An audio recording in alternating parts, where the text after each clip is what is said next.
Hi folks, good evening. Welcome back to the channel. I wanted to take the opportunity to share a rifle that I was able to acquire, something I've been looking for a really long time. Um, it's a scout rifle built relatively faithful to the concept, other than the weight, built on a 1903 A3 receiver.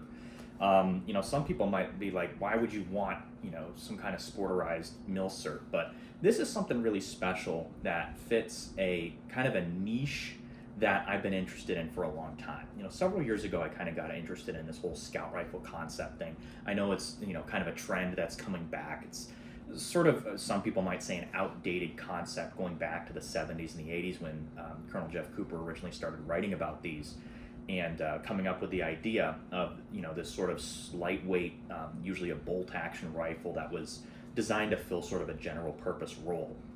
And in today, where we have AR-15s and AR-10s that are very high performing for very little money, why would somebody still want to go back and use something like this? And I think there's several reasons, especially for somebody in my situation in the state of Pennsylvania, where we can own those type of rifles, but we can't hunt with them.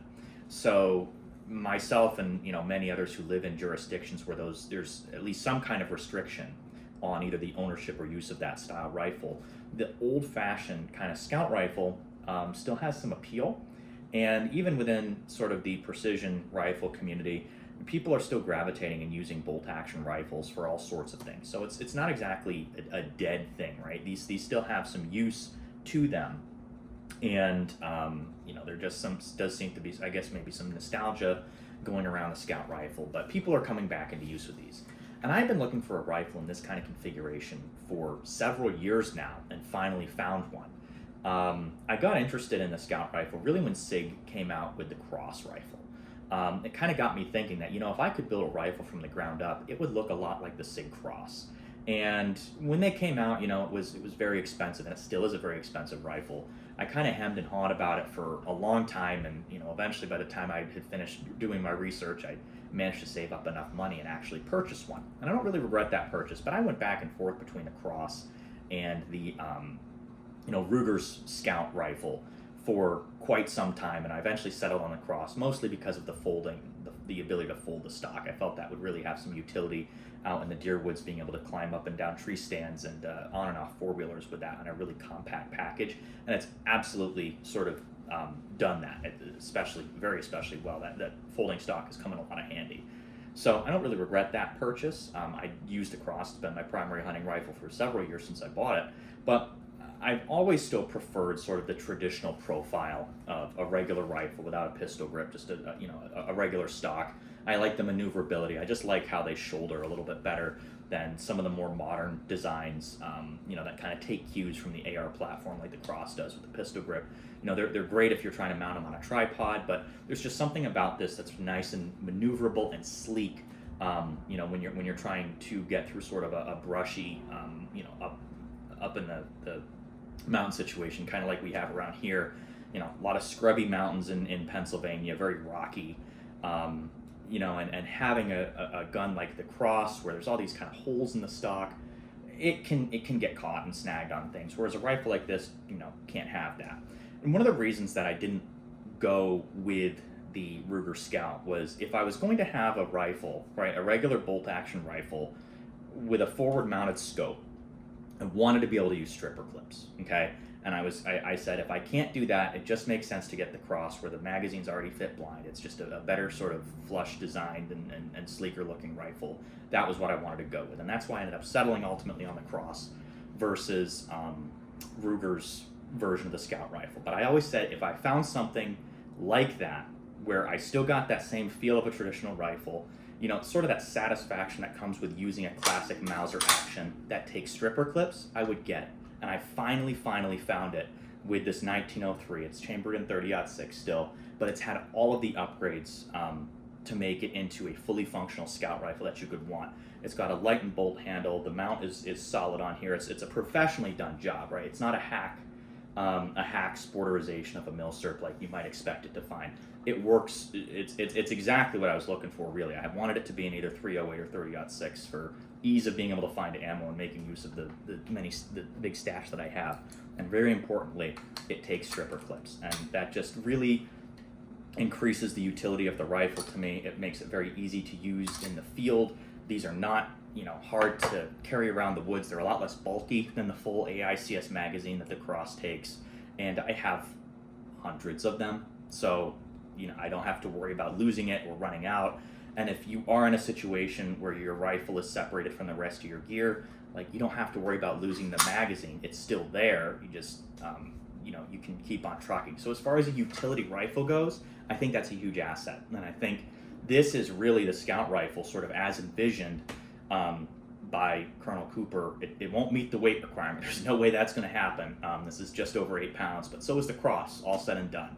And I think both are going to fill that role really well. So I'm going to be interested in doing a side-by-side comparison of this with the Cross. I mean, they're very sort of different setup. The Cross has a traditional scope on it, whereas this has the forward-mounted scope. I haven't used a forward-mounted scope since really my first time hunting when I was a teenager with an old Ithaca deer slayer that had a pistol scope on it, and I hated it at the time, and I said I would never go back to a forward-mounted scope. It was one of the second year I think I was hunting where I had such trouble picking targets out in that scope. I actually missed out on the biggest buck I've ever had the opportunity to shoot because I couldn't find it in the scope before he made me and he got away. So after that, I said, I'm not doing that. I'm just going to use a low power variable optic with a really wide field of view. I always found that easier, but just playing around with this, I don't mind it. I'm a much more proficient shooter and hunter than I was back when I was 15 years old. So I have a lot more experience and probably the ability to use something like this effectively. So I'm really looking forward to doing a side-by-side comparison with the Cross, sort of the old-fashioned scout rifle with the newest and most modern iteration of the concept. So stay tuned as we do that comparison. I'm really looking forward to this. I'm hoping this will live up to all the hype that I've kind of set for it for myself. So I'm very excited to share this rifle and to see how this does. All right, to do a quick weight comparison. Okay, so the 03 all in, we're gonna get just a hair over 8 pounds if I can get it balanced on there. So, for a scout, it's relatively heavy. I'm not super surprised about the weight. Let's give this a comparison with a Cross. All right, so the Cross set up with sling and everything. It's gonna come in also right about 8.1. So we are pretty much right on target with both of these as far as weight is concerned. Okay, when it comes to an overall length in the field, with the Cross, we are looking at exactly 37 inches muzzle to the end of the recoil pad.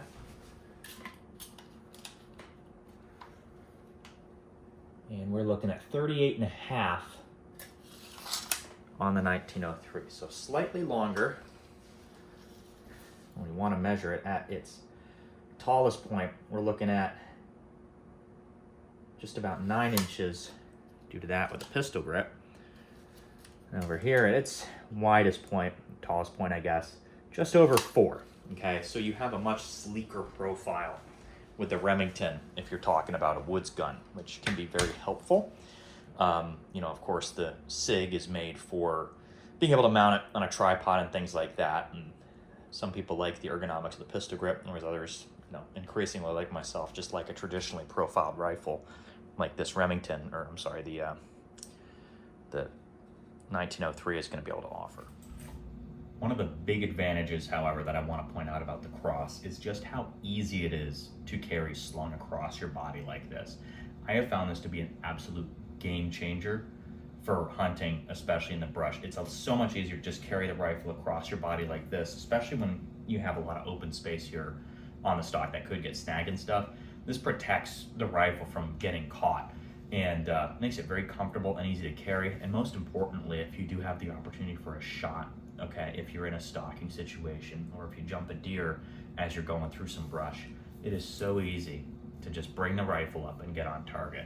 So this makes up for a lot of the issues that you might have having sort of a wider rifle because of the pistol grip setup, and possibly a taller scope mount, kind of having that AR-15 type profile.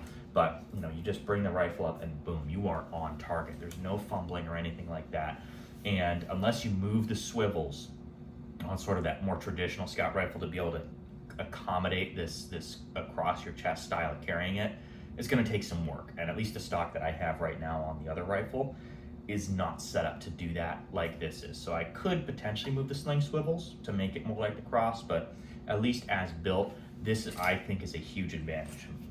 It's even more so pronounced when you fold the stock in, and you're in a situation where you've got to climb up a tree stand or get on a four-wheeler. This is just so small when it is folded up like this, and you can even put it in a backpack if you're out in a situation where you have a large rucksack. But I mean, just carrying this across your body like this, especially when you really need to be sort of in a maneuverable situation, going up and down ladders, in and out of vehicles, this is really easy to do. And this is the reason I bought the Cross in the first place, because I figured that was going to be a really useful feature. And I have to say that it really, really was. Just the maneuverability of this when it's folded, and having the utility of that folded stock, really important if you're in a brushy sort of area where you're moving more than you're sitting. This does make it easier to do that, and it makes it really easy to get on target quick versus a traditional style rifle where it's shouldered and you gotta flip it over, take it off, and put it on. You're on target in less than a second with something like this, and that is really helpful for somebody who's hunting in a brushier type country. All right, so here we are at the range for the very first time with some first impressions of this the Scout rifle. I have a few different types of stripper clips to test out. We're just at 50 yards. I don't know if it's going to even be on paper. Who knows the last time this was shot and what happened to it when it was on its way. It was packed really poorly, so I have to imagine it shook around quite a bit getting to me. So we're just going to take a few shots of it just to see what we think and how it compares to a traditionally set up rifle. This is my very first time using a long eye relief scope like this, really since I was probably 14 or 15 years old, with a pistol scope on it, I think a deer slayer. So I hated it then, but a long time has passed. I think I'm a much more competent shooter now than I used to be. So let's give it a try. Loaded really easy from that was a NATO pattern stripper clip. So let's get rocking with it. And we're just using the 2 power to start. We'll maybe go up from there.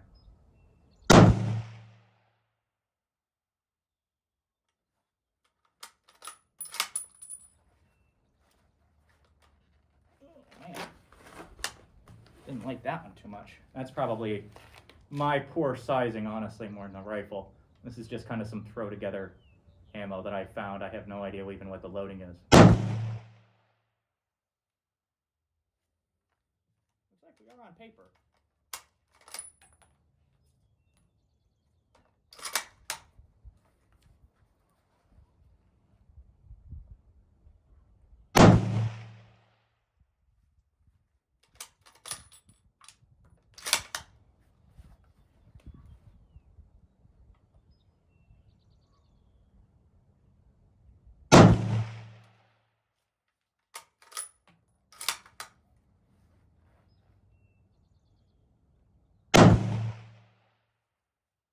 I think these are some older reloads. I reloaded 30-06 for a long time, basically with the Garand being my only one.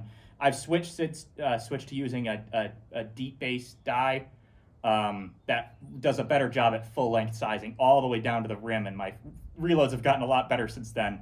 So I think we're just using some crappy ones that I made a long time ago. But anyway, let's go see how we group for our very first time out with this.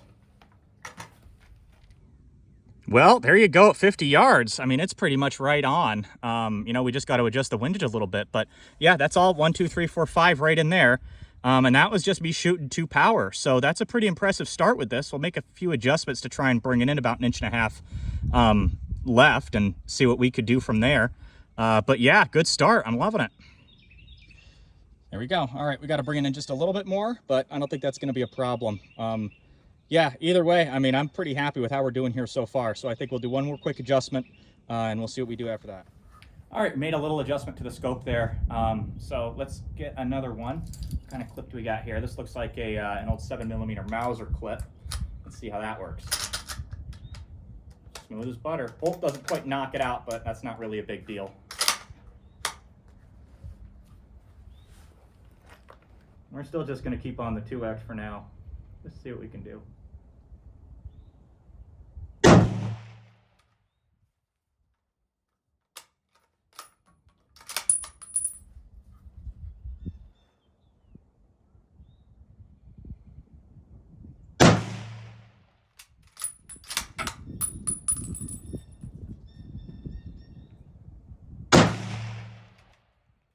From the looks of it, it looks like we're pretty much right on center now.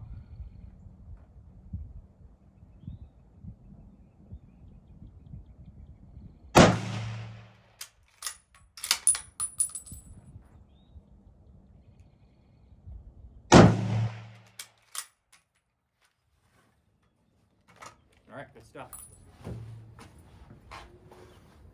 All right, we've got one last clip here, so I'm going to try doing a standing with it braced up against this post here, using both eyes open like you're supposed to with a scout scope. So we'll see how we do with that. It's a pretty basic scout technique, I guess you could call it. So we'll see how we do. This clip is, I don't even know, some old Mauser clip. Worked pretty well. So no problem feeding from whatever clips you want to throw at it. Seems pretty good.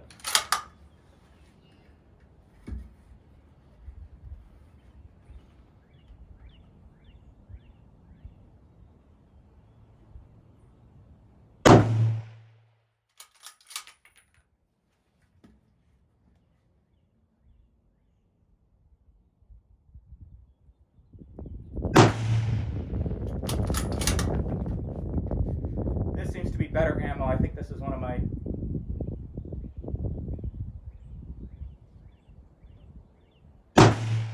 loadings here. It's feeding way easier because I did it the right way.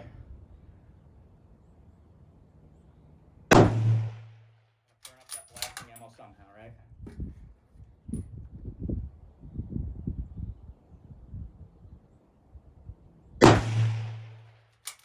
All right, so we got a little bit of a feel for it. Next, of course, we'll just be doing some dry fire practice, getting the reps in. And I think the next steps with this rifle will be, now that we know it's a good shooter, come back out and put it head-to-head with the Sig Cross and do sort of an old versus new scout concept rifle. And yeah, just kind of see what's good, what's bad, what's ugly about sort of the classic and modern iterations of each one. So gonna go home, make some more ammo up for it, and we'll be back out in the near future. Thanks.